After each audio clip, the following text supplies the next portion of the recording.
What's up, everybody? I am your host, a determined health inspector who apparently has zero authority to do shit in this town, and that is my co-host, a local sewer manager who is willing to help me fight off an infestation of killer slugs. And welcome to the Grindhouse Syndicate, where today we have a good old-fashioned 1980s creature feature full of gnarly kills and effects. Because on this episode, we are talking about Juan Piquer Simon's Slugs. What was actually Slugs, the movie from 1988.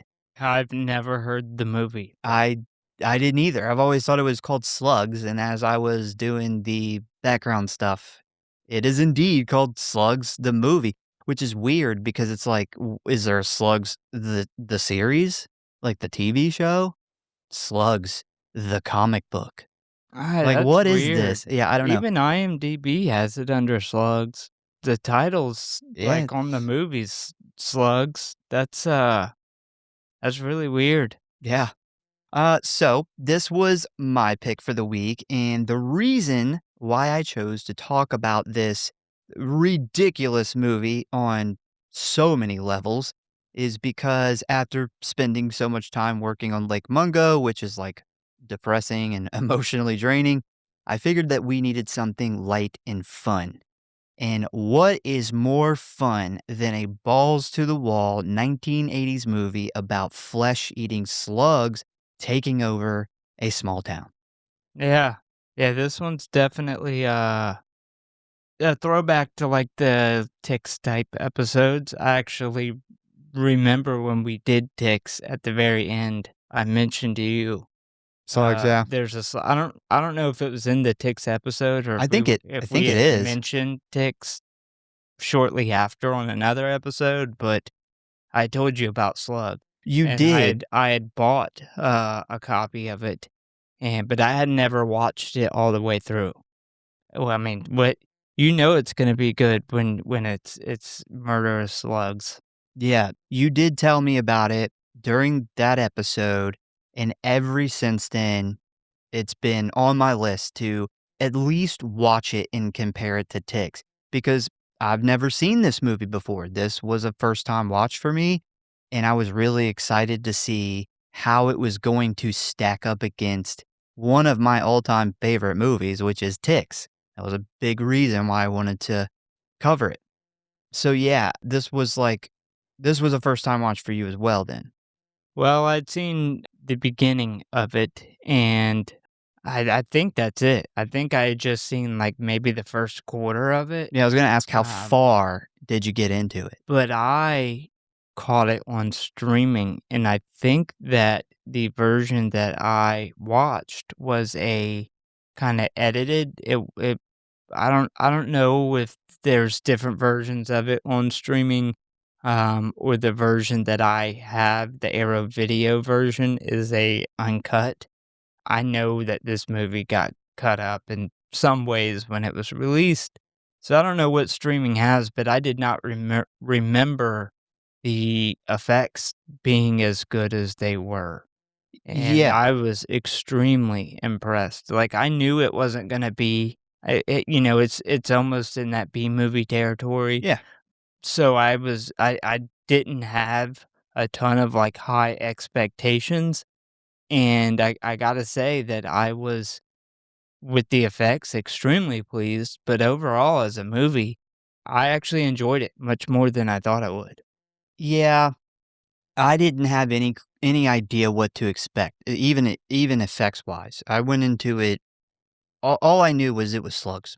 That's all I knew. I knew it was slugs that were gonna kill people. I didn't know if it was gonna be giant slugs, puppets, or what. I had no idea. So, I was quite surprised, especially when I seen the kills. But another important note before we get, into this thing, this is not a deep dive on slugs. With the holiday, this past weekend and everything, I wanted to do something a little more fun and a little less labor intensive, and I really wasn't expecting much of a background from this movie. And not to mention, like, I did a massive amount of research for Lake Mungo, so I was kinda wore out at that point, and I did not focus a ton on the background for this movie. But after looking into it a bit, I'm actually really interested in how this movie got made because from what I do know, it's got a bit of a bit of a what the fuck kind of history, and, I do wanna know what the hell happened. I didn't read super deep into it, so maybe that's, something we'll touch on down the road is how the fuck did this movie get made? And Yeah. and there's some things I am gonna bring up in this episode that I don't have an answer for because I didn't dig that much. So, Well, I mean, we had talked about it a while back of doing some short form episodes, yeah. and we were talking about different ideas that we would have as far as like the remake versus original. And one of my ideas was kind of cult favorites. Don't spend 2 hours going over every aspect of the movie. And the reason that I wanted to do that is because there's so many movies like, I got Slaughter High that's been sitting out for a long time for, like, one of these picks, but so many movies like that with us each getting going back and forth 12 deep dives out of a year, there was gonna be some movies that I didn't wanna use a deep dive on, but I would like to do a short form kind of, like a cult favorites episode where we go over cult favorite movies. Well, that's pretty much what this is. Yeah, So, with that being said, are you ready to dive into Slugs, the movie? I am ready. All right, let's do it. Hello, boys and ghouls. If you want to stay up to date on what's going on with the show, talk about or submit your movie requests, or just say die, then I got good news for you. You can always find us at one of our social media accounts or our official website at grindhousehorrorpod.com, Facecrook at the Grindhouse Syndicate Horror Podcast, Instascam at grindhousesyndicate.horror.pod, and many gore, which you can always find links for in the show notes as always. And you know what I always say, the morgue, the merrier. So please subscribe or follow for alerts on new episodes. Now, back to the show, kiddies. Frights, camera, action. And if you really love us and you don't want us to eat a slug salad causing our faces to explode with worms, give us a review. And in case you are wondering, yes, that does happen in this movie. Slugs is a 1988 Spanish-American horror film written and directed by Juan Piquer Simón, with a co-writing credit by Ron Natman. It is based on the 1982 novel of the same name by Sean Hudson, and it tells the story of a small town whose locals are terrorized by aggressive killer slugs. It was produced by Dister Films and New World Pictures, along with a bunch of people's names I cannot pronounce. It was released on February 5th of 1988. It had a budget of $7, half empty pack of gum, and a random piece of string. I couldn't find a budget for it. It was shown in only 7 theaters in the US and had a box office of just $16,000, making it officially a box office bomb. Well, I am surprised that it even made it to Yep. the theaters, to be Same. honest. Same. But when you can't find a budget on a movie, that's generally not a good sign that it didn't go straight to video. Yeah. So, in order to tell the story of how this movie was even made, we got to start with the man behind the camera, writer director Juan Piquer Simón. Simón gained a reputation for being a gloriously unhinged Spanish genre director who operated completely outside of the Hollywood system. He is best known for the notoriously gory slasher film Pieces from 1982, with Slugs essentially being his attempt to bring the American creature feature to the screen, draped in his own unique and completely unfiltered world. Now, despite how wild his films get, everyone who worked with him on his movies described him as running an incredibly relaxed set where cast and crew always felt at ease, which is impressive considering the absolute carnage he demands in his films. So, like I mentioned before, the movie is based on the 1982 novel of the same name by British horror author Sean Hudson, who is known in horror literary circles as the godfather of gore. His novels are mostly known for their unrestrained description of violence, and when he sold the rights to this particular book, he fully expected significant changes from the story, which did indeed happen, because Simone relocated the story from its original British setting to a small town in upstate New York in order to make it more marketable to American audiences, which unfortunately did not help. did not It not help might at all. have. It might have. It helped $16,000. That's about it. So a quick thing. So Sean Hudson hated this movie. He actually spoke on it many times and told fans of his, "Don't go see this. It is the worst movie ever made." But over the years, he has warmed up to it, and he now admits that it's kind of a guilty pleasure of his. Yeah, that's interesting because I did know that he hated this movie. That is something that I did see, but I did not know like kind of how it had grown on him. So I'm glad to hear that. I could see, a movie coming out and not meeting your expectations, and it's based off of your story, and it kind of being very personal. But over time, being able to see it through a different lens, it's not that bad of a fucking movie. Like it's for him to be going and telling people it's the worst thing ever made. Like, It's no, not. it's definitely not It's got its anywhere near. problems, but it's not the worst thing ever made. It's a movie about killer slugs. Like, Yeah, it just don't take it that serious. Yeah, I It's think that's a big issue for the people, and I've seen some of the reviews of people on like IMDb, and I'm like, I mean, it's literally called Slugs, and it's very obviously off of the cover about killer slugs. It says they slime, they ooze, they kill slugs. You cannot go into this movie like you go into Hereditary yeah, or something very, very serious, like The Shining. yeah. Like, It's it's not a a s fucking killer slug movie, like, yeah. for God's sakes, you gotta have the right attitude and expectation going into it.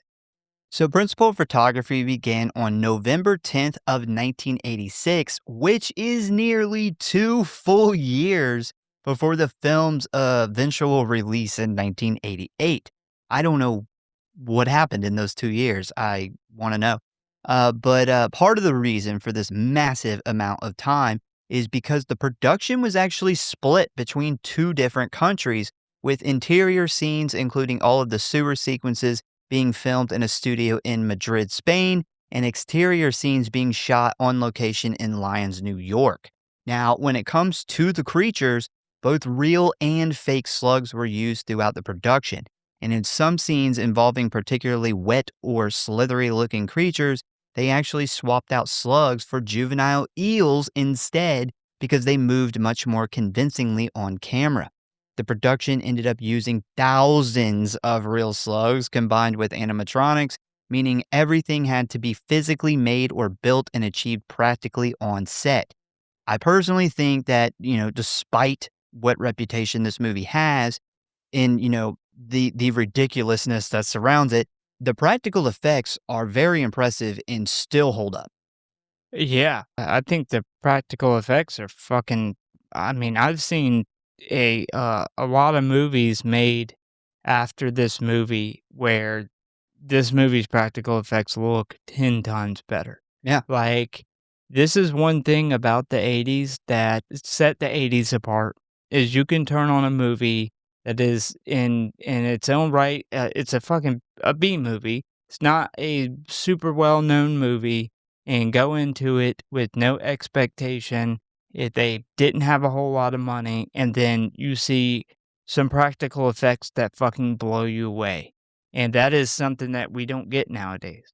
Yeah, I don't wanna go off too far about it because I feel like we would end up talking forever about special effects, but I think that one thing that is unfortunate is when special effects or practical effects started making them look as realistic as possible, which is great. There are some movies, especially serious movies, where I do want it to be realistic, but somewhere along the line wanted to make everything like that, and the thing about the '80s, like a movie like this, is it's unrealistic. I don't want realistic sometimes. I want absurd. I wanna see absurd. I wanna see a Yeah. person with all their skin gone even though a slug has only been on them for, like, 3 seconds. That's what I want. Well, I mean, I think that the scenes though where the skin's ripped off the face looks good. It's good. It looks great.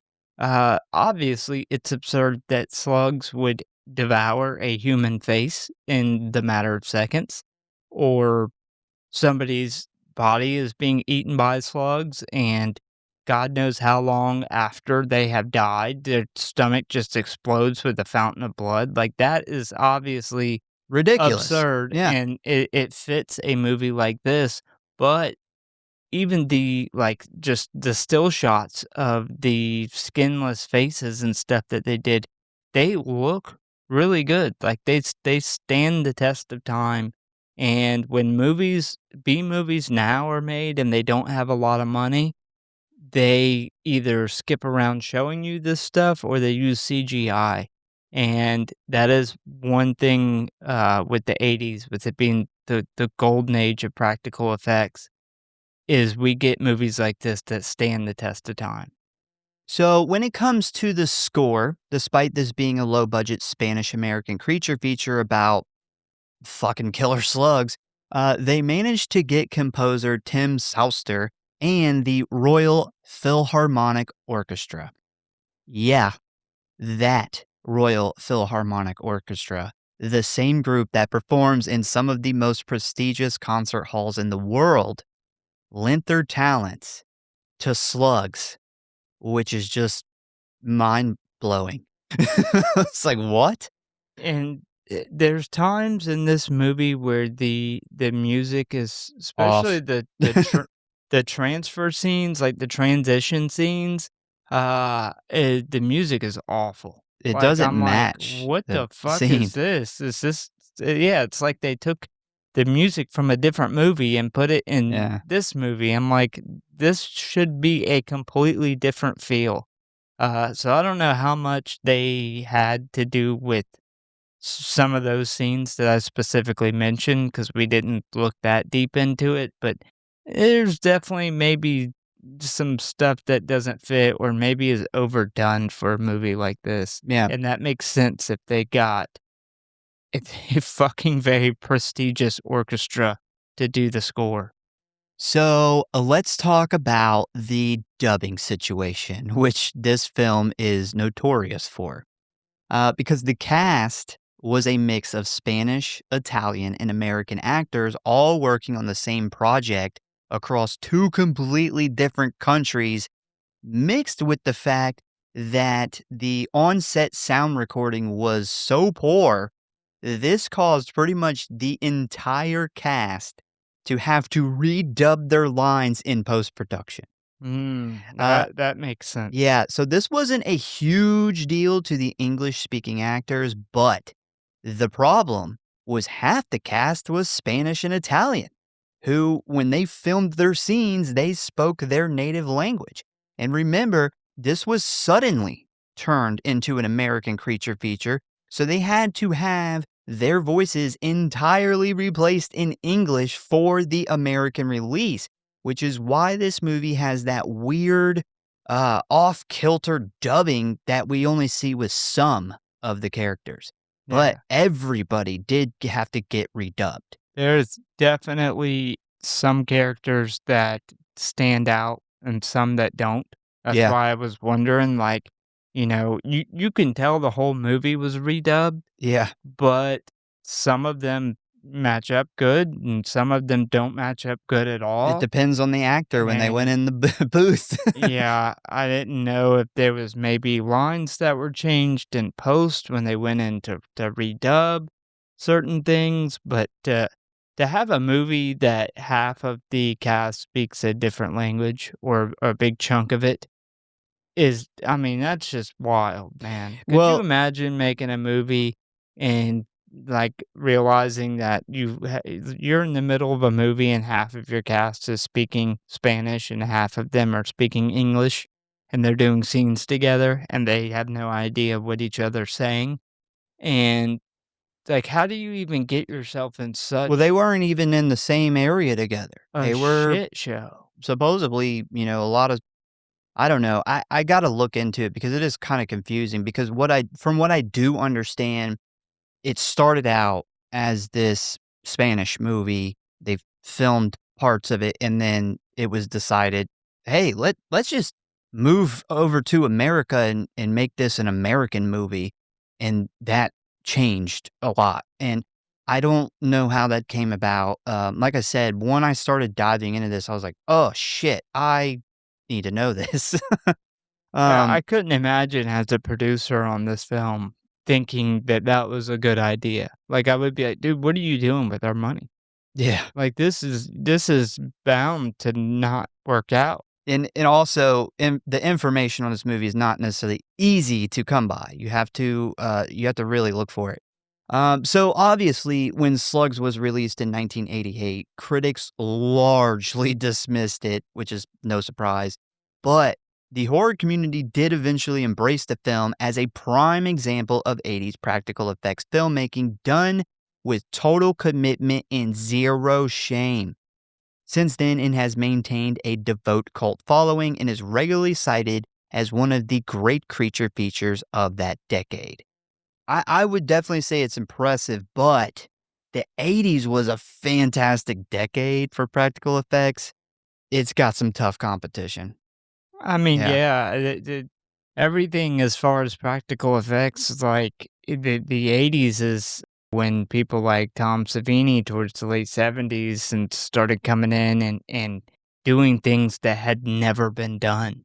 I mean, there's probably a ton of practical effects people who aren't even famous, that aren't even, like, names in the community that like, the people who worked on this movie that did, amazing work that would probably be big names today if they were, but the '80s had so much, just the market was so saturated with extremely talented effects artists, and when the slasher boom happened and we had all these, like, heavy practical effect movies, I think so many people, so many talented artists flocked to that during the height of the popularity, and I think it's a beautiful thing. We can turn on a movie like this and get amazing practical effects, and it blow you away. Like, I didn't expect the practical effects to be that good, and we don't see that nowadays. I think that's what set a movie like Terrifier apart.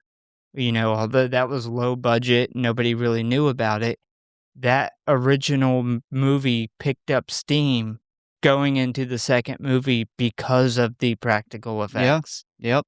All right. So ratings Rotten Tom, 29%. IMDb, 5.3 out of 10. Letterboxed, 3 out of 5. There's obviously no Google average audience rating for this. If you would like to watch this movie, you can currently find it streaming only on Amazon Prime. It's not super available. It's had moments where it kind of pops up here and there, but currently it's on Amazon. All right, you ready to dive into the plot of this fucking movie? I am. All right, so we start out with a young couple on a boat in a lake, and immediately the girlfriend starts bitching about how boring fishing is, which is exactly how I feel about fishing. I'm not knocking it. If that's your thing, that's your thing, but it is not for me. But anyway, right as she starts to get undressed, her boyfriend, who has his foot in the water, mentions he just felt something slimy in the lake when suddenly he is yanked in. Now, of course, his girlfriend thinks this is some kind of prank because apparently back in the 80s, anything bad that happened was a prank. That is until the water turns bright red in the exact spot where Wade went under, and as she begins to scream, the screen fades to black, where we then get the title card, Slugs, the movie.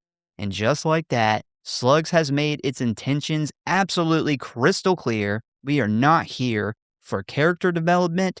We are not here for a thought out, slow burn masterpiece. We are here for carnage and lots of it.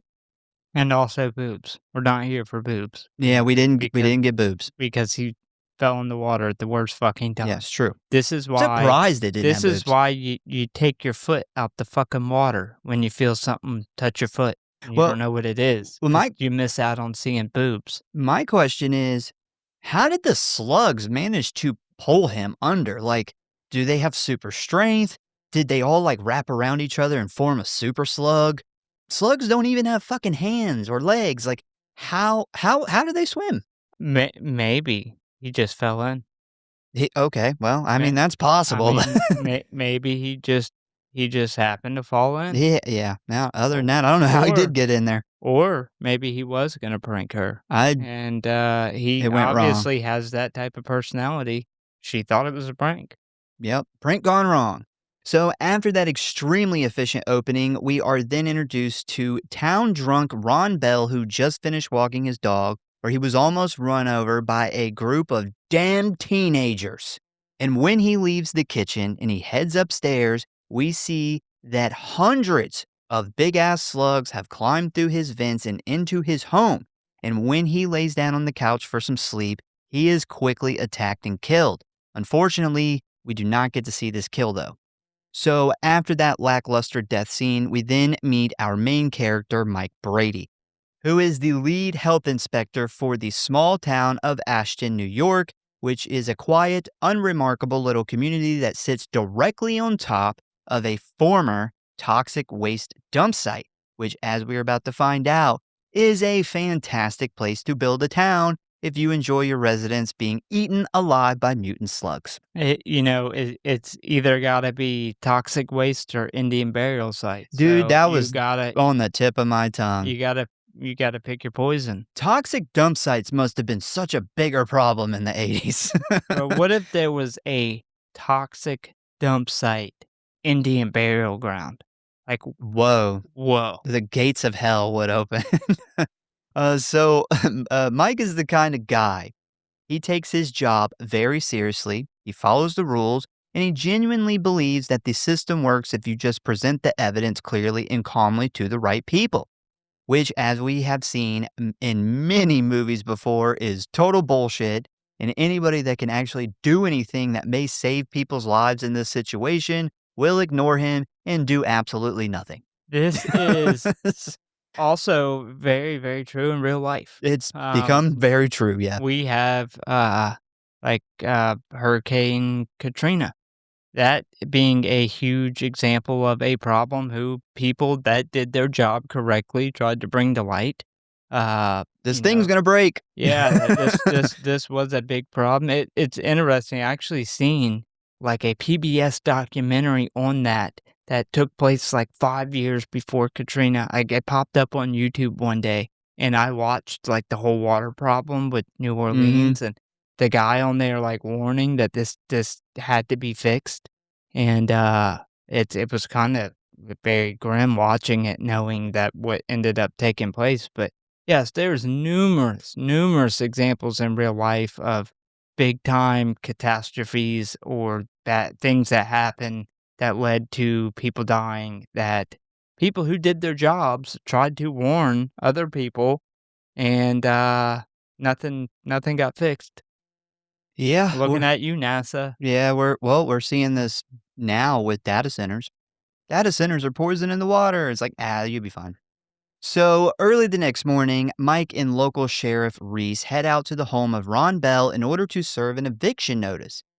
The scene where they're driving down the street in the cop car cracked me up because this is the first time I was like, wow, this music is very out of place. Yeah.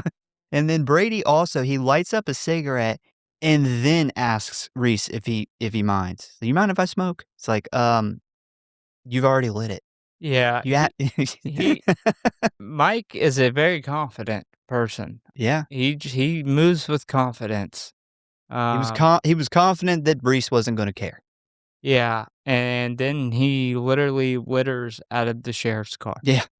And Throws a whole y cigarette out. y you can very much tell that Mike does not care for the sheriff too I much. don't think either one of them care for each other. So when they get there, they end up having to break into the house because Belle isn't answering the door.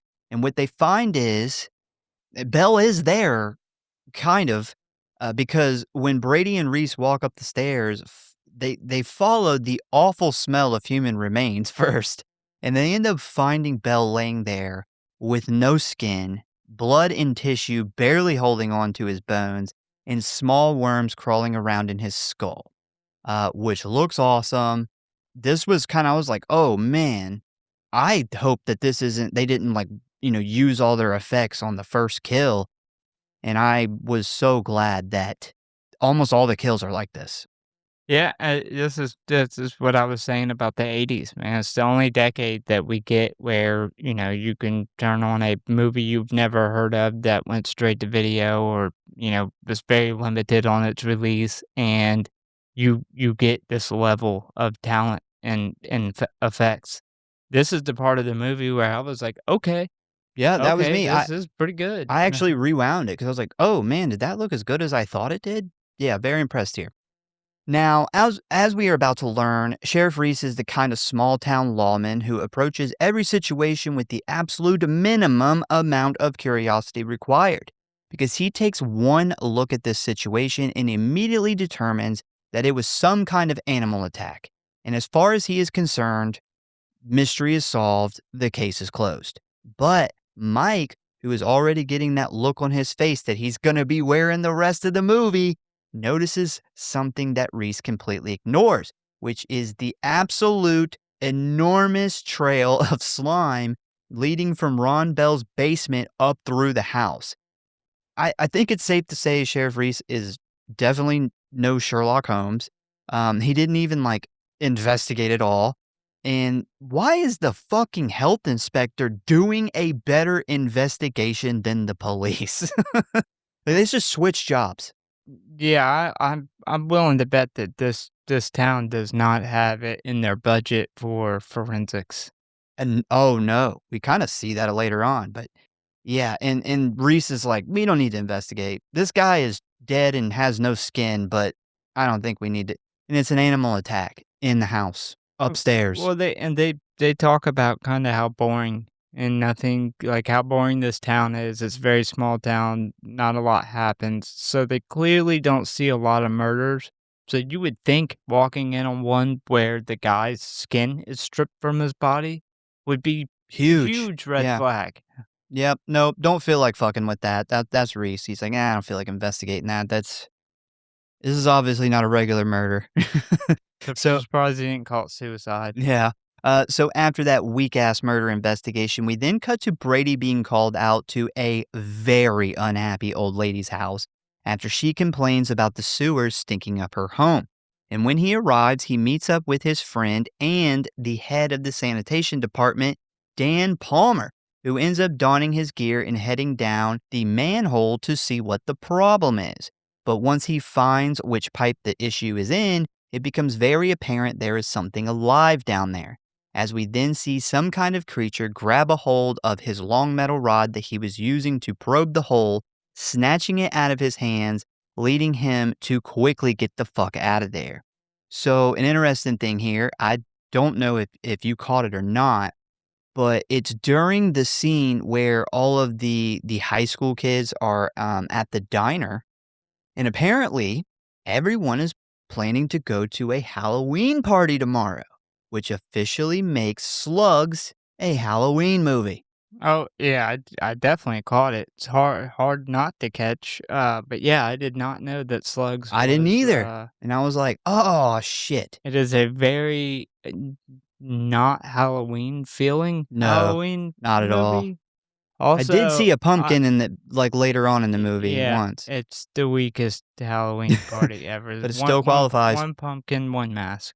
But yeah, I do want to point out that this horrid, awful, fucking just scum of a human being woman was not overplayed.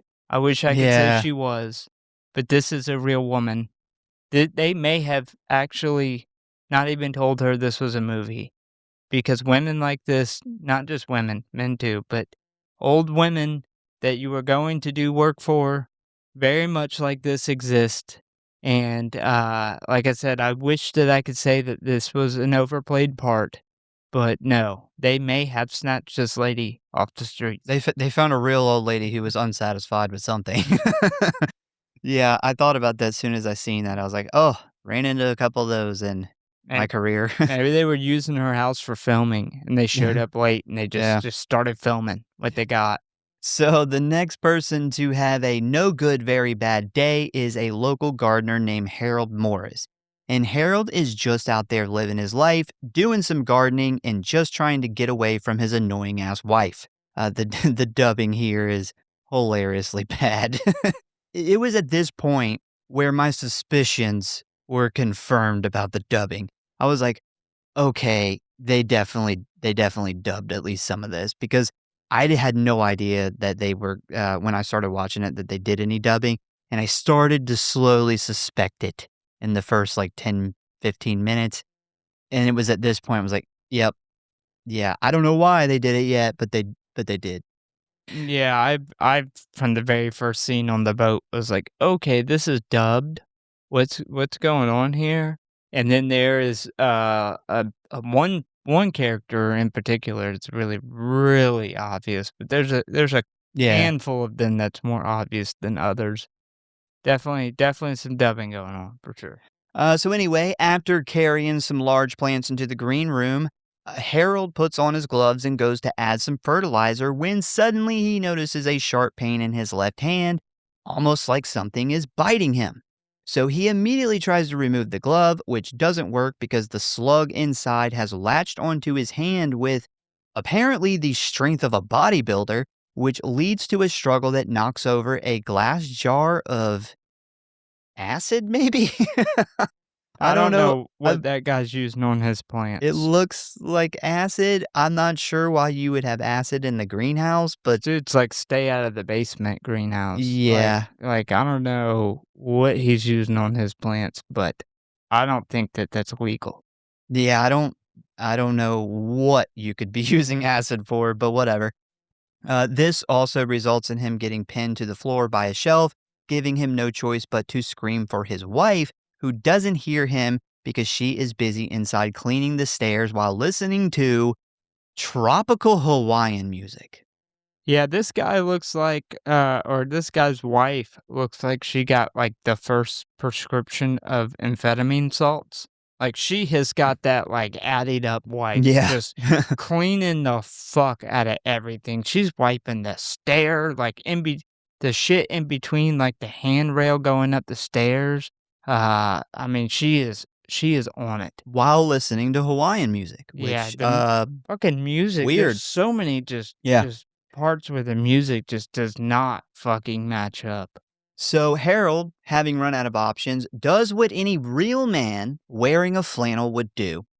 He grabs a hatchet and he chops off his own hand at the wrist. And right as he is finishing up, his wife comes running outside, where she instantly starts freaking out at the sight of her husband laying there with a now bloody stump of a hand. Now, if you thought this was the end of Harold's problems, you would be wrong, because in the process of screaming and flailing around with a freshly amputated hand, Harold and his wife managed to knock over every single chemical container in the area, which of course catches fire and suddenly ignites a nearby gas can, which causes the entire greenhouse to explode, immediately sending Harold and his wife to the big greenhouse in the sky. For one, I love Harold's confidence in cutting his hand off. Like I just imagine He's this got a is flannel, man. this is a Saw game and he hasn't even got to the tape yet. and the puppet's, like, rolling in, and he's like, What the fuck? Back We then, haven't even started." flannels were like, you fucking chop down trees. Yeah. It ain't like it is now, but Sh back then, like, only, like, construction workers and fucking, yeah, lumberjacks wore it wasn't a fashion yeah, thing for the brawny guy, for yeah, the grunge hadn't come along yeah, yet. Kurt Cobain hadn't, made flannel Yeah, normal for non-strong guys to wear, yeah. but this is definitely the first guy to beat a game of Saw before he even played the tape, and then right after kills himself.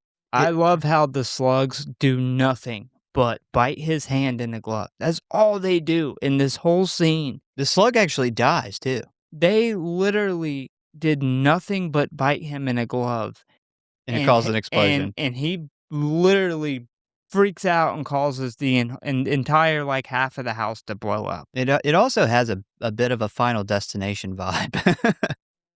So after that, we then cut to Mike Brady arriving home where his wife Kim informs him of the deaths of the Morrises, which he's sad about for maybe 15 seconds, and then he moves on, asking about the garden. And this is where he notices the same slime trails that he saw at Ron Bell's house. Upon inspection, he spots a couple, apparently larger than normal slugs, just hanging out, eating some plants, and spreading some slime. And at this point, he tries to pick one up where he suddenly gets bitten on the, the tip of his finger. This is such a fucking funny scene. Okay, so for one, it looks like they just dabbed red paint on his finger. Looks like they didn't even use like actual fake blood. They just used paint. But two, I love the way that they actually showed the slug bite him, and we see the slug has like a little mouth with sharp teeth. It's God, it's funny. yeah.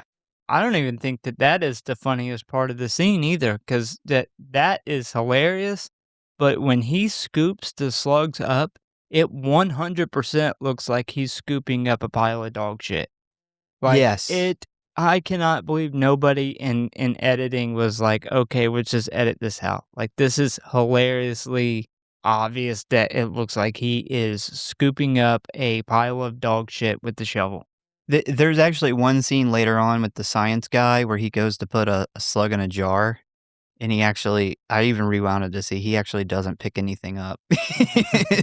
There's no slug or anything. He just makes the motion, you know? But yeah.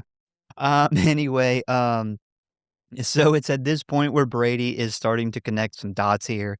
Dead locals, slime trails popping up all over, and giant slugs that can bite, which leads him to start developing a theory that he's not quite ready to say out loud yet.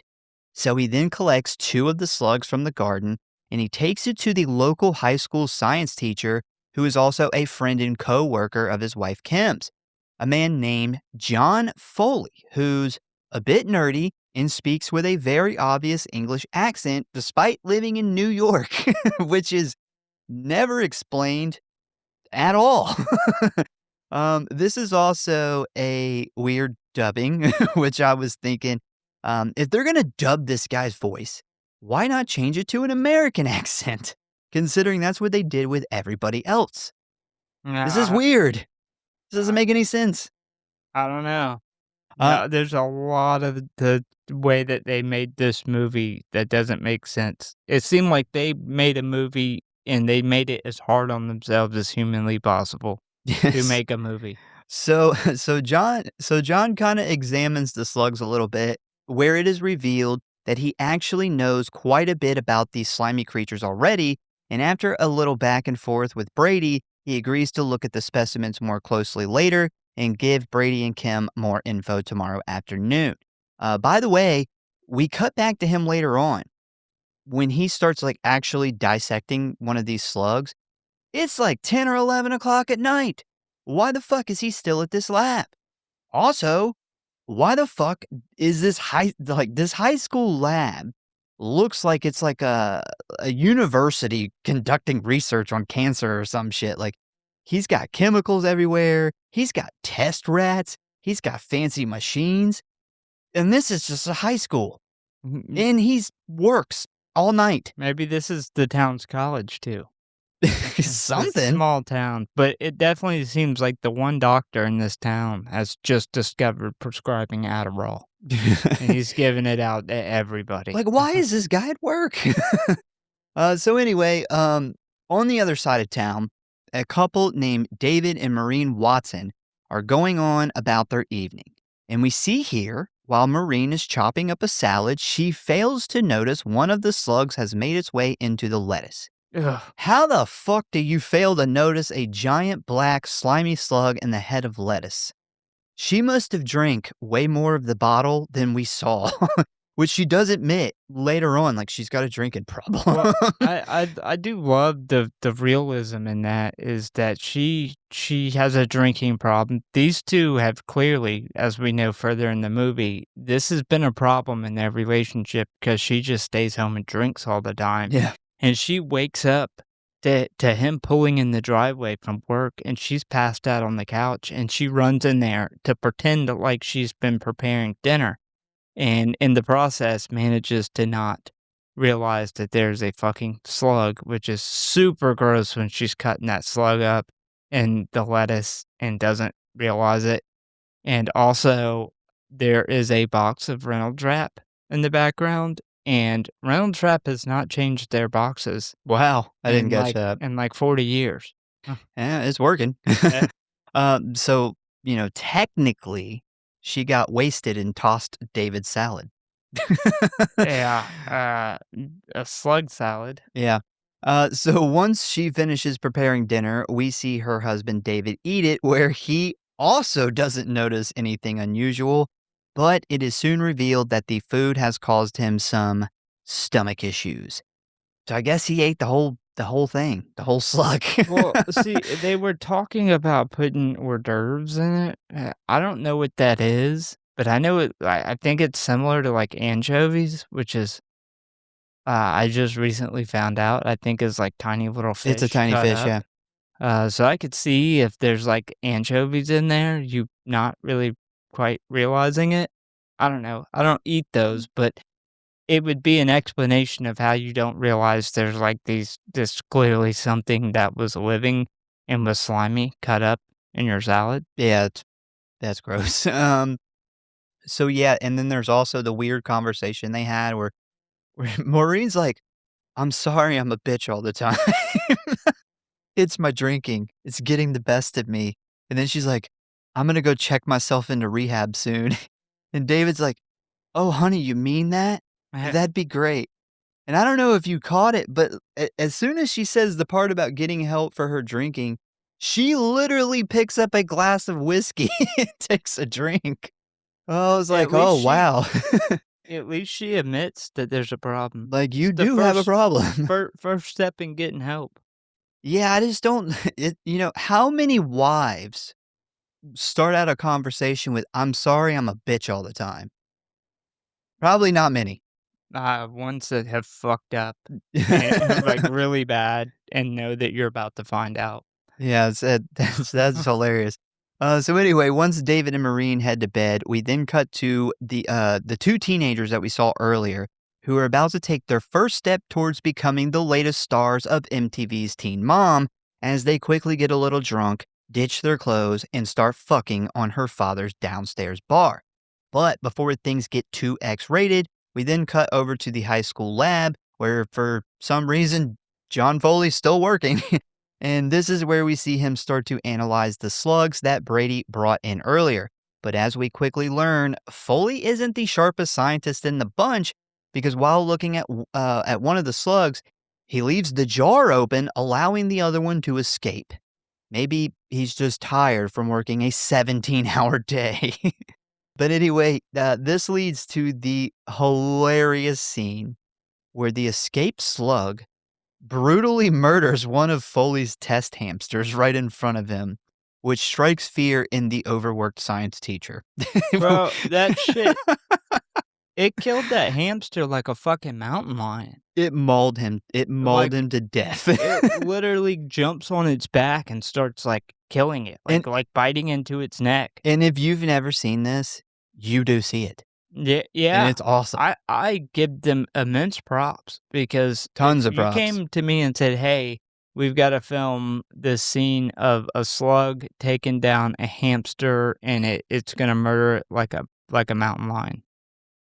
I would be like, "Well, how the Yeah, fuck am I gonna do that? yeah. Like, how am I gonna film that and it even look any way believable and not completely laughable?" And they pulled it off. Like, W I'm like, that is a fucking vicious slug." One of my favorite scenes of the movie.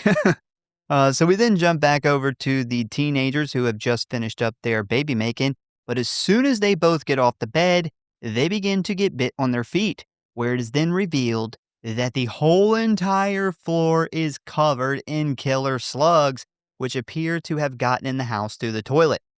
The dude then manages to jump up on the bed with minor wounds, but his girlfriend isn't so lucky because we then see her slip on the slime, causing her to fall right into a pile of slugs who immediately begin eating her alive. Dude, the part where the slugs are like literally hanging out of her body looks great, but they definitely again used red paint. There's just no way So that's so fake blood. so they mess up in this scene because I rewound and looked at it because at first it's very much that, I don't know if it's cheap FX paint that they use or supposed to be blood, but you see it in a lot of '80s movies where it's just, like, too pink or it's just straight red, like, they don't mix in There's no the translucent to it blue. either. It's just Yeah, solid but red. but when I rewound it and seen that the later cuts of the kill, it actually is translucent and looks more like blood. So they obviously shot this in multiple scenes, but yeah, I loved this death scene. There is just something about the contrast of, like, a beautiful naked body falling into a gross pit of slugs and it, like, eating her alive. It's like the Beauty and the Beast concept. It's like you take this beautiful thing, which is, supposed to be this, like, teenage girl, but it's obviously not. They very much in this movie, you know who is going to be naked or, in the guy's sake, I guess he's naked, but he's not shown, but they look like 30-year-olds, and Yeah. then the other high schoolers actually look like high school students. I don't know if you caught that in the diner, it's very obvious. Yeah. And you can almost pick up like, okay, if there's gonna be nudity in this movie or any sexual scenes, it's gonna be these people over here because they're clearly like 30 years old or in their mid-20s at least. I also love the shot of the slug hanging out of her eye socket as she's, like, reaching up to her boyfriend for help. That Yeah, was awesome. yeah, that whole, like, her face in that scene looked fantastic, and then to top it off, we get a after, like, the next day shot of her body, and that looks incredible Yeah. too. So anyway, this dude somewhat tries to help her, but realizes that she's too far gone as he then looks around and notices thousands of slugs all over the place. And this is where he decides to bail on this situation, quickly jumping towards the window for an escape. But unfortunately, he did not play enough The Floor is Lava as a kid because he ends up falling to the floor before he can get all the way across, where he is ravaged by the slimy creatures. So the next day, Mike Brady heads to the scene where the police are investigating the deaths of the two teenagers, and he does try to tell Sheriff Reese about the slugs, but pretty much gets laughed out of the house, where he then gets a call from Don Palmer, who tells him that they need to meet immediately because a few of his guys went down into the sewer where they discovered the bodies of half-eaten chickens, rats, and even dogs. Once he arrives at Palmer's office, he finds out that all of the dead people have two things in common. They are all connected by the same sewer line, and the area that they live in used to be a toxic waste dump site, which was mostly kept secret from the rest of the town, which would obviously explain the giant killer slugs. Yeah, I don't get how he tells him, like, that's a fountain of good news. Like, just because it matches up with your theory, how does finding out that this area was a toxic waste dump and there is some creatures ravaging people and animals good news? Like, how in any way could that be good news for you in your town? Especially if you bought a house on this fucking shitty ass soil. Yeah, like, even if you fix the slug Yeah. problem, like, God knows what else is gonna, like, turn into a mutant killer thing. Ladybugs, the Mm. movie. So we then cut to David Watson, who is feeling much better now, as he heads out to his meeting at a fancy restaurant with two big clients looking to close a massive deal. And at first, everything seems to be going just fine. That is until David starts to feel a little off, and then a little worse than off, and then significantly worse than that. He then, right there in the middle of this nice restaurant, goes to take a drink from his glass, and suddenly blood starts pouring from his nose. And I don't mean like a normal bloody nose. I'm talking about a straight up hemorrhage that fills his drink and pours down his face, soaking his shirt and tie. This is quickly followed by a massive amount of pain in David's head, which leads to him falling over to the floor, clawing at his own skin, when suddenly his skin kind of begins to rip open and bleed uncontrollably. And just a few seconds later, we see the cause of all this is these parasitic blood flukes that have been living inside of the slug that he ate the day before, and they have now begun to push their way out through his skin, his head, and even his eyes. The sight of this sends pandemonium through the restaurant, causing everyone to start screaming and running for the exit as David is left there screaming in pain as bloody worms continue to crawl out of what is left of his face. This is awesome. One of the best scenes in the movie. Big props to special effects team that did this. Um, Dude, the bloody worms coming out of his skull and shit, man. It was awesome. Yeah, yeah, this was, I give this a 9 out of 10. This is great. This is really good, like, I at this point in the movie, I'm like, I have no idea why worms are in this part of the movie, but even the effect of the worms, like, crawling around in the fucking all the flesh and blood that's left of his face just looked awesome. His fucking eyeball pops out, like, it looks incredible. Yeah. I was when I first the first time I watched the movie, I was confused. I was like, are they worms? Are this baby slugs? Did he somehow get impregnated by slugs? Like, what is happening here?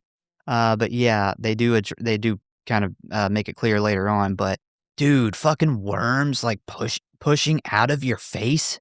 That's wild. Dude, they were setting this shot up too, where the whole like "I'm sorry, I'm a bitch" scene, where he's like after he eats the salad and he's feeling bad, and then they show like a couple scenes later, he's still alive and he's going to this meeting. I knew I was like, this shit's about to go down I at just, this meeting, and I had no idea that it was gonna like rip out of his face. yeah, I would assume his wife also died this way. Well, she ate the salad too, didn't she? Fuck no. She probably Bitch. She was just she's drank. like, I gotta have a fucking whiskey for dinner." Yeah, she got fucked up and passed out before dinner was done. So after all that crazy shit, Brady and Palmer are called to the restaurant because Sheriff Reese thinks that the worms that killed David must have come from the food. But when he asks Brady if they should shut the place down, Brady's confused and says that they need to investigate, where he then takes a sample of the worms to Foley in order to get more information. Why the fuck does this town's health department rely on the local high school science teacher to do their testing? This is crazy. Like, I think it's just a friend of his. why? Like, he doesn't normally have to have stuff, like, dissected and looked at this deep. Yeah, He but for just knows this something guy's really fucking smart. that's like an official health department thing, they should have testing for that. Yeah, I'm sure there's a lot of small towns in the US that don't have a whole lot of money to put into their health department. Yeah, I know that that does happen, especially with like crime scene testing, but then you would send it to a state lab. But yeah, he has to rely on this No, friend. no time for state lab here. This scientist working at the high school, he's like the Walter White Yeah, of science. Like I thought about he's that. gotta be like way overqualified to He's be working at a high school. totally making meth in that Like lab. this dude like worked at like Los Alamos and he's now working at a high school. Yeah. Anyway, once Foley takes a look at them, he informs Brady that they are indeed blood flukes, which are an extremely poisonous, highly infectious, and very hostile strain of parasites found in the bloodstreams of slugs. And once Brady tells him that they came from David's dead body, Foley decides it is time to fill the two men on what he learned last night. Because remember, he never went home. he just he just lives there at that lab. So he then tells them that Brady was right. The slugs are carnivores. Their slime in large doses can actually paralyze and kill humans. And to make matters worse, they are um, Hermaphrodites. hermaphroditic. I was trying to, Yeah. that's a hard one to say. AKA, they don't need to fuck in order to procreate, meaning the longer this goes on, the more slugs they're going to have to deal with. And according to Foley, their preferred breeding place would be a dark, damp area like a sewer. I do wonder if there's truth behind that with slugs, because I know that that is a thing with plants. Plants, certain chemicals can cause a plant to become a hermaphrodite, and it can essentially impregnate itself with its own pollen, creating clones of itself. And I've never known of actual like living species I think there are some to insects, yeah. be able to be female and then become male and fertilize your own And self. fuck yourself. So I would Give yourself a cream imagine you pie. would these like how many of these slugs are just clones of the first slug? Like all of them. Like, It probably was just one well, slug. some of them grow to be giant for some reason, but that's never explained. Like we get a couple There's really like a lot of overly stuff not big. explained. But, yeah, I do wonder if there's any truth behind that. That was interesting. So immediately after this meeting, we then cut to a barn, which is full of lettuce. And as the camera pans across the interior, it is revealed to be full of killer slugs who aren't very interested in the food, but instead are munching on the bloody, skinless corpse of the farmer who lived there. That fucking shot where the blood's like shooting out of this guy's stomach is awesome. And after the dead farmer thing, we get another short scene of Brady rushing home to save his wife from slugs that are coming out of the kitchen sink, and he bravely defeats them with a frying pan. But the real reason I actually bring this scene up is because after attempting to call Reese, he hangs up the phone and he basically tells his wife like he's got to go, but for her to hang out here and not worry, and she'll be fine. And I was like, what? These things are literally getting into the house in every room that has a water connection. And you Yeah. want her to stay here? He doesn't even shut off his water. Just have Hey, her man. get in the car and drive like 3 towns over. Like, he doesn't even shut off the water main to the house, which would have been, if she's gonna stay there, at least cut your water main to the that way, you know, these things are obviously coming through the water system if they're coming through sinks. Although in the movie, it's supposed to be the sewage system, but, yeah, that's clearly it's wired different. But yeah, I would knowing what he knows, I would tell my wife, like, "You get in the car and literally drive. Just drive extremely far from here, Yeah. and make sure there is no fucking slugs on you or any clothes you buy new clothes. Fuck it. Just get in the car now and go." Yeah, I don't get it because he's like, "Oh, I killed these 7. That'll be good for now." Like, dude, it's like, just that yeah, that was wild to me. I thought it was like, well, maybe he's hoping the slugs kill her so he can get the insurance money. I hope not, but that is a possibility. So after Brady finds out about the dead farmer, he hops in his car and he takes off towards the water management building. And while he is driving, he realizes he has a dead alcoholic, a dead gardener, a man who exploded from worms in the restaurant, and a trail of slime connecting all of them. And this finally gives him the courage to say it out loud. It's the goddamn slugs. These mutant killer slugs that are living in the sewer are killing people. And the reason why they are mutant and killer is because the town was built on top of a toxic waste dump, and the chemicals have been seeping into the sewer system for decades, turning the local slug population into something that absolutely should not exist and has the ability to wipe this whole town out. So Mike then takes this theory to the town's water manager, Frank Phillips. And as I'm sure you expected, Frank is not impressed by Brady's findings and basically thinks that he's lost his mind. This ends up turning into a big argument where Brady demands he shut off the water and declare a health emergency, but Frank freaks out at this request and responds with the line, "You ain't got the authority to declare happy birthday. Not in this town." Which was... Why does he like? Why is he the health inspector then? Well, what's the point of having this health inspector? Like, Yeah, I don't understand. If you have a health inspector that is declaring a national emergency, and you're telling him like you don't have the authority to do that, he has like, what am I supposed to bring in another town's health inspector too? he has no resources to investigate parasites or anything biological that, would be found in food. He has zero authority. And now we find out that he can't even declare a health emergency after 7 people have died in the span of 30 hours. It's In a town where people apparently never die. it's almost like they filled that position to get the state government off their back. It seems like these people would be extremely worried. Like, okay, we've had all these deaths, and we have more like mysterious deaths than we have in a span of like 10 years in the last 30 hours. Like, you would think that everybody would be on the edge of their seat. Like, at minimum, there's a murderer out there skinning people. And busting out people's faces.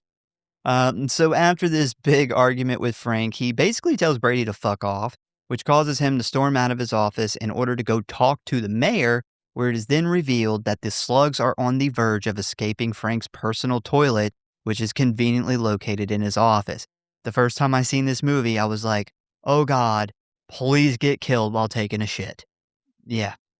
So once Brady arrives, he bursts into the mayor's, he bursts into Mayor Eaton's office, begging him to shut the water off and declare a health emergency. But unfortunately for Brady, the mayor here is pissed because he was in the middle of closing a big development deal with these rich out-of-towners, which is the same big deal that we saw David trying to close at the restaurant when his head suddenly exploded with worms. So basically what happens here is Brady ends up almost scaring off the rich people when he starts ranting about killer slugs in the sewers and them being able to travel around the town through this water system, along with also informing them that the entire area used to be a toxic waste dump. And despite his attempt, the mayor ends up convincing them that he's pretty much lost his mind, especially after they test the sink water for killer slugs, which is just water. There's no slugs there. And they all agree to go on with the deal, leading to a now defeated Brady to storm out of the mayor's office. When I seen this, I was like, oh, that's accurate. Like a politician who remains committed to their development projects, even in the face of this killer slug apocalypse. I love how they're like, all they need is to test. Like, okay, was test the Turn the sink. sink on, yeah. All right, that's all we need. We'll sign the papers now. Like, let's not maybe put this off, and we'll put the deal off for the next like week and give us time to think on this, considering we not only just watched a man's face blow up in front of us with worms coming out of it, but now we have the health inspector coming in and saying that happened because of the town is built on essentially a toxic waste dump, and all they need to convince them otherwise is that there's not slugs falling out of the sink. Yeah. This was, like, the most realistic part of the movie. And I even wondered, like, "Is this guy our mayor? Is this our current mayor?" Yeah. Just every Acts just mayor? like him. So, yeah, after this scene at the City Hall building, it is revealed that Frank Phillips, the water manager, was indeed killed by the slugs in the toilet while trying to take a shit. I wonder if the slugs anally penetrated him and, like, burst out of his stomach. That would have been fucking dope. C Did he get sodomized by That's what slugs? I'm saying. Was that when the producers finally stepped in and said, "No"? This is too far. Yeah. Yeah, I would have loved to have seen that. So we then cut back to Brady, who has given up on the slow moving wheels of government, opting instead to stop by the high school science lab again, where Foley reveals that he has come up with a chemical that can instantly kill the slugs as soon as it interacts with the moisture from their bodies. The only problem is Foley doesn't know if it will also blow up the whole town, which is a risk Mike Brady's willing to take. Did nobody ever, like, take the thought of salt? No. Like, everybody who's ever, And they're in New York. They got salt like, trucks. literally, awfully as a child killed the slug with salt. I think The that one time I did, I felt bad. everybody has done it or seen somebody do it at some point, and, nobody thought of this? Like, No, we'll dry them out with salt, and they won't be able to move or do anything. or we can use this highly explosive, unstable chemical, which And which which might blow up the whole town, and Mike Brady's like, "Alright, let's do it." Like, yeah, that's all the time he needed yep. to think on the possibility. The scientist just said, "It might blow up the entire town," and he's like, "Okay, let's give it a try." Well, I think it's safe to say at this point, like, Brady has trying to convince all these people has drove him crazy. He's insane now. He's very erratic at this point. It was Well like once he got to the mayor's office, like, he seemed crazy, and I think he's kinda just crazy the rest of the movie.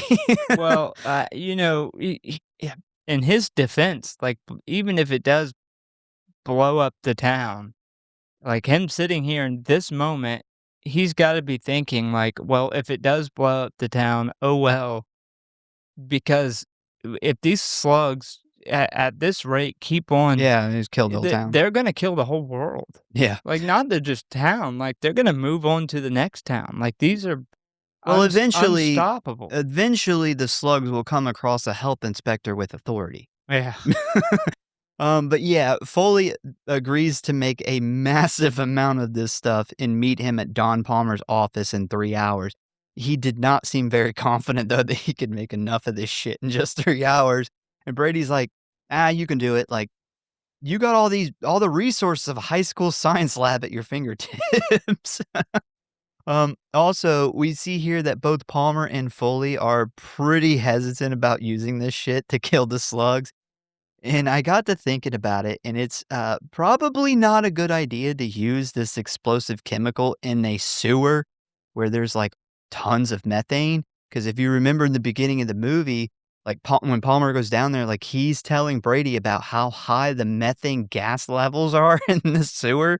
So, yeah, very good possibility they might blow the whole town up. Well, the scientists already said that this chemical he mixed up is explosive when it touches water, and you're gonna put it in the sewer, which is With an explosive gas. full of water Gas. and gas Yeah. that you already know is going like, this shouldn't have been it might blow up the whole town. It's a yes. Yeah. Every fucking toilet will blow up in this fucking town. So anyway, now that Brady, Palmer, and Foley are all in, they agree to meet up at Don's office in a couple hours to come up with a plan to get it down in the sewer where the slugs are nesting. And the plan is Brady and Palmer are going into the sewer system. They're going to find the slugs' pussy palace where the breeding is happening, use themselves as bait, leading them to a specific area where Foley will then hit them with the chemical compound that he made, which will hopefully wipe out the entire infestation before it spreads any further and hopefully not blow up the whole goddamn town. Now, because this is a horror movie from 1988, we also need some teenagers getting wasted at a party, which leads to a couple of them getting brutally killed as we near the end of the movie. And Slugs does indeed almost check that box. Because we cut to these teenagers at a Halloween party, and they have absolutely nothing to do with the main plot, if we're being honest. But they're here, we take what we could get. Yeah, this is really weird, this whole thing. It's like the Halloween thing was just obviously thrown Just together. shoehorned It in wasn't there. in the original script. There is one pumpkin sitting on top of one vehicle. There's like 10 cars parked in the woods, and that is this whole party. The one guy who has a mask here is actually Predator. upset about his friend dying, and in his anger decides that he's going to rape a high school girl that he goes to school with. Like, that's insane. I actually missed that whole Wh- plot which part. she then gets scared, running from her a potential rapist, and as if he was going to get away with this. Like he's there's like 15 people at this party. He's the only one like at the party not present and angry and has the personality to do this. She falls in a random, I guess, opening to an entrance to the sewer that she goes to hide out in, and falls and is eaten alive by slugs. Like, this poor girl. She didn't even want to be at this fucking party to begin with, and then her boyfriend tries to fuck her or finger bang her in the woods. She's like, "No, I don't want to get finger banged at a fucking party I don't even want to be at." So he's like, "Fuck off, bitch." And then she immediately after that gets sexually assaulted and has to run away from another high school student that's trying to rape her, where she gets eaten alive in her hiding spot by killer slugs. Like, this has got to be I the don't even worst. think this is her hiding spot. She literally falls into this huge fucking opening that's placed perfectly in the middle of the woods, which just so happens to lead into the sewer where all the killer slugs are. Like, they're literally back to back at a party she didn't want to be at. She gets like assaulted and then eaten by slugs. I don't know. Maybe I was And it doesn't touch to the story at all. maybe I got distracted. I fucking totally missed any of that backstory. I thought they were just random characters just introduced. No, this is the Um, girl at the diner who doesn't Oh. want to go to the party. And then Oh. she's arguing with her boyfriend about not wanting to be there. And she's like, "I'm not dressed for this," which didn't make any sense because everybody was dressed normal. Nobody was in Halloween outfits. And they go to leave, and they end up on the water tower where he tries to finger bang her. Yeah, I missed that. And he gets mad at her, ditches her, and then immediately after, this guy in a silver shamrock mask tries to rape her. Yeah. And that is totally almost the identical mask from Season of the Witch. Do you think this guy was just like got sucked in by the silver shamrock commercial? Maybe it is Halloween. But yeah, this girl Pam, she falls in here and she immediately gets killed. We get to see a pretty good looking bloody body covered in slugs slowly being dragged into the darkness. And then this like guy just fucking I don't know who the fuck he is. He's the other guy. He shows up looking for her, and he never finds her or the giant hole she fell into, and we never get a conclusion. So They just end the story right there. So the guy looking for her is another one of the friends at that table in the diner, and her boyfriend walks back, and that guy asks where his girlfriend's at, and he's like, "Oh, I told her to fuck off." And he's like, "Dude, you're an asshole." So he goes looking for her because he feels bad because they're obviously all friends. And the guy who tried to rape her was at the other table with the adult looking high schoolers, the cool kids, the angry, edgy guys. And he's pissed off and upset because his friend that was at that table is the one that dies banging the chick on the bed. Well, did they just end that story? Yeah, it's I I don't know mean why it's in there at all. It yeah, doesn't I have mean, anything to do with any of this. I think that the guy was like, "This is, 80s American horror, and we don't have a slasher, so we're gonna make a slasher for a part." Like, he's got the mask, he's stalking her in the woods, like, he does everything but kill her. The Yeah. slugs end up killing her. So meanwhile, down in the sewer, Palmer and Brady finally discover the killer slug infestation, where they are shocked to find out how much they have multiplied in just a few days, which leads Palmer to cut an electrical cable, which in turns fall to the ground and immediately begins electrocuting the creatures. But unfortunately, they realize that they have only scratched the surface of the infestation, because as they push further, they quickly realize there are millions of killer slugs surrounding them. Now, it's at this point where their plan gets a little fucked up because the two men get a bit turned around, causing them to have to radio Foley and change the meeting spot to the entrance of an old rundown factory, which is soon discovered to be exactly where the slug's main breeding ground is. I do have an interesting observation here.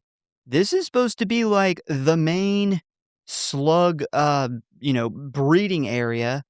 I don't see hardly any fucking slugs in this part. Like, They're there all at the bottom of that water there pit. is, but, you know, that just is a little lackluster for me. It's like, did they run out of money for slugs right here? Did the I slug budget dry up? I don't know, Because well, there's hundreds of slugs right before they get here. yeah, they also really, really looked past the whole, like, him electrocuting all those slugs, but then right after, they mention again how they can't use an open flame because of the methane. It would blow the sewer up, but so would cutting an electrical line that created a massive spark. Because when he throws it in there and it's electrocuting all those slugs, there's, like, lightning literally going like, it would have blown the sewer up then, and the plan would have been over. But I will say the MVP of the whole end of this movie is Foley, who doesn't ask questions. He's just like, "Okay, that's what you need me to He's do, I'll do it." he's happy to be out of the lab. This is the Yeah. first time he's been out in 3 years. Yeah.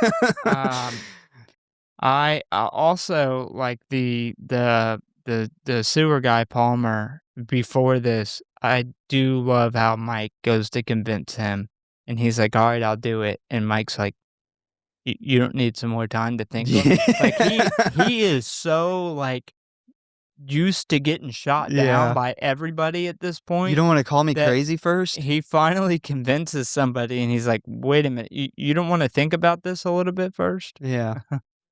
So anyway, once everything is in place, Brady attempts to find another way out while Palmer radios Foley to start dumping the chemical into the sewer. But as we cut back to Foley trying to get the manhole cover open, which he's having a hard time because he's a nerd, he doesn't have muscles. We see that he has been approached by Sheriff Reese. Meanwhile, down in the sewer, Palmer accidentally opens this small metal door, which sends this huge stream of water shooting out, sending him flying into the water where all the slugs are breeding. And despite Brady attempting to save him, he is quickly killed by hundreds of slugs, where we then see a geyser of blood shoot up, followed by his dead body floating to the surface. Which we got a close-up of his face floating to Looked the awesome. surface, and it Yeah. looked awesome. Gotta throw that out there. So, That was real good. So after that, Brady then manages to climb up the ladder towards the exit, where we are surprised to see Reese is actually helping out here. Once him and Foley manage to get Brady out of the sewer, he runs over, pulls the lever, which immediately starts pumping the chemical right into the slug's main breeding ground, leading to a huge explosion that sends fire shooting down the sewer system. And just like we feared, parts of the town start blowing up. That one house was completely destroyed. And I assume there was people asleep in there. Bro, He just murdered a whole family. think about everybody who was taking a shit He when this killed happened. more people than the slugs. with Yeah, this. but at this point, it's about saving the world because I know you made the point, like, eventually they'll get to a town where there's a Or they coulda capable used health salt. inspector, but if these slugs are escaping in a 360 radius from around this town, they're gonna get to a lot of different towns, and the shit's gonna spread. Uh, yeah, so they said, "Fuck the town. Yeah, We don't care how many people we kill." And I gotta say that the fact that this piece of shit sheriff lives in this movie is the worst part of it. well, he changes teams. Well, He's yeah, helping. yeah, but he only changes teams, like, at the fucking very end of the Yeah. movie. It's probably because he got, fucking Phillips' dead body, slugs hanging out of his ass, and he was like, "Ah." Is that a turd or slug?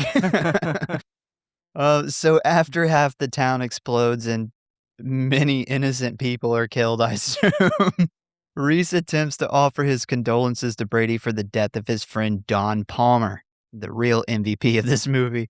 But Brady basically tells him to fuck off when suddenly more police arrive, along with Kim, who immediately rushes over to her husband. How the fuck did she know where Brady was? Like, she's supposed to be out of town. She's not out They of town. changed the fucking meeting point with Foley even. How did she know to come to this spot? Hey, but But he leaves her at the house. no, he tells her, like, right before he goes to do this, go to your sisters or mothers or whatever. But anyway, the most important thing, why are more cops and fire trucks showing up here? Half the fucking town is on fire. I'm sure. This is where, when you mentioned that you can't go into the movie, like, thinking too much into it, Yeah, but that's what you're doing this here. is all like the town is on fire. The cops probably drove past them to come to this spot to stand around and watch Brady make out with his wife. They're literally doing nothing here. It's ground zero. So, yeah. So anyway, we then in the town that has 2 fire trucks, they're both here. So anyway, we then get some upbeat music in order to let her know, This in is a order happy to ending. let us know it's a happy ending as we then see Brady and Kim walk to their car as first responders waste their resources on a fucking manhole. Yeah, instead of, out there saving lives. But right before the screen fades to black, we zoom in on a sewer grate that reveals one of the killer slugs has survived. And that is the end of Slugs. We didn't get a Yeah. Slugs 2. No, we didn't. I gotta think that they kinda had to have known that they probably weren't gonna get a Slugs too. They set it up just in Fuck case. it, just in case. Just in case of the runaway hit. Or just one of those, like, cliffhanger endings, Yeah. like, I gotta add a little bit of dark in the ending. I This is would the old R.L. Stine. I would love if they announced tomorrow, it's fine, the sequel's finally happening. We're getting Slugs 2. I'd be actually stoked. Alright, so ratings and kill count. We have a total of 11 kills, many more if you count all the people Brady killed when the town exploded. But we're gonna go with the 11. So number 1, Wade, who gets pulled into the lake and turned into teenage boy soup. 2 is Ron Bell, the town drunk, who gets eaten alive. 3 is gonna be Harold, and 4 is gonna be Gene, the old couple who die in the greenhouse explosion. 5 is gonna be the lab hamster. I had to put him in here. He gets mauled to death by an escaped slug. 6 is gonna be the asshole dude, and 7 is gonna be the sinful teenage girl, the two who fuck in the room, and they are both eaten by hundreds of slugs. Number 8 is David, who had his face eaten from the inside by worms. Number 9 is the random farmer who was eaten alive by slugs. 10 is going to be Frank Phillips, who was killed by slugs while shitting. And 11, our hero, John Palmer, who was eaten to death by thousands of slugs and turned into a blood fountain To save his family. to save his family, who probably died in the explosion. I hope. It's grim. I think the saddest story of this whole thing is that fucking teenage girl who didn't even wanna go to that party literally It's gets, like, true. d And her body just got demolished by her the fire. her boyfriend tries to assault her, like, finger bang her, and then he ditches her. She immediately after that, like, it's some asshole tries to rape her, some asshole she goes to school with, and then she falls in a hole and gets eaten by slugs. Like, she should have never died in this movie. She had a bad Halloween. Yeah. Yeah. All right, so favorite kill, and I'm up first. So I went with David in the worms busting out of his face. And my second is going to be the teenage girl who got slowly eaten after sex. I almost went with the lab hamster because I loved that scene. It was hilarious. Yeah, there's some really good kills in this movie, but I also went with David getting his head blown up slash eaten from the inside out by killer parasitic worms, and then second being Donna. Something about Donna, like Who's we Donna? the naked girl. Oh, the Who, yeah, teenage yeah, girl? Okay. same pick you had, but the contrast of her, like the her naked body falling into this, like, gross thing of, like, piranha seeking Yeah. slugs and then rolling around, and essentially the scene, we don't see a whole lot outside the awesome face effect, that we get. A lot of the scene is her rolling around in slugs and blood, but it just something about that contrast just gets under my skin. Well, we do get a pretty dope shot of her torso, and slugs have Yeah. literally like burrowed into her intestines. They're like half hanging out of her and shit. That's Yeah, awesome. it's gross, man. Yeah. That whole scene, like, gets under my skin, and for that, I almost picked it as my number 1, but the David getting his head just Oh, it's eaten good. Yeah. through by parasites was awesome. All right, so ratings. As a film, I rated it a 2.3. It's a lot of things, but a good film it is not. The dubbing in some spots is horrible. Some of the acting is almost as bad as the dubbing. This story's like all over the place. The only like positive thing it had was the effects and the real slugs. Now, on a fun scale, I gave it a 4. I had a blast. It was a fucking good time. This is exactly what I want from a low budget 1980s creature feature. It's not as good as Ticks for me. I'd still love Ticks more, but still a good movie, and I am 100% buying this movie on physical media very soon. Yeah. Well, I mean, I had the Era video, and I don't know if they put it out since then. There's a It's a couple 2K releases. 2K restoration, but it's good, man. It Yeah. comes with a whole booklet, ton of stuff I didn't even have time to jump into because we weren't doing a deep Yeah, dive, yeah. but, yeah, I gave I didn't do 2 separate ratings, I gave it a 3.4.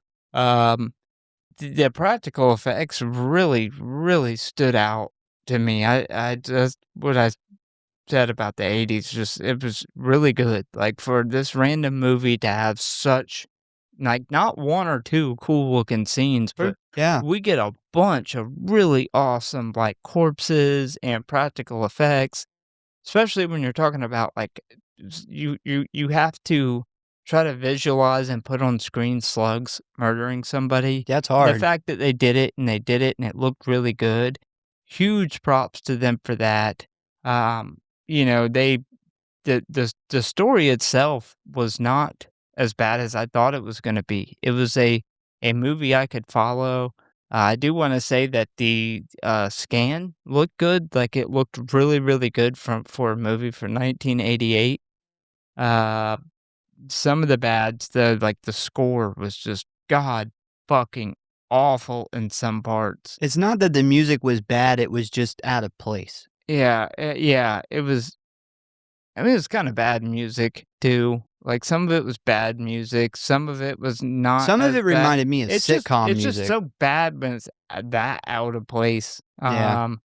Yeah, it was very strange. Seems like it should have been music for another movie that's not a horror movie, but, yeah, the dubbing the dubbing was good in some places, but bad in some. But my biggest complaint with the dubbing is that now knowing that half of the scenes were done by English speaking actors, and that's why the dubbing looks so good. The fact that they had to overdub the entire movie because the sound was so bad, like, I don't mind them overdubbing somebody who's speaking a different language, or if the whole movie is somebody speaking a different language and they go in and they dub it.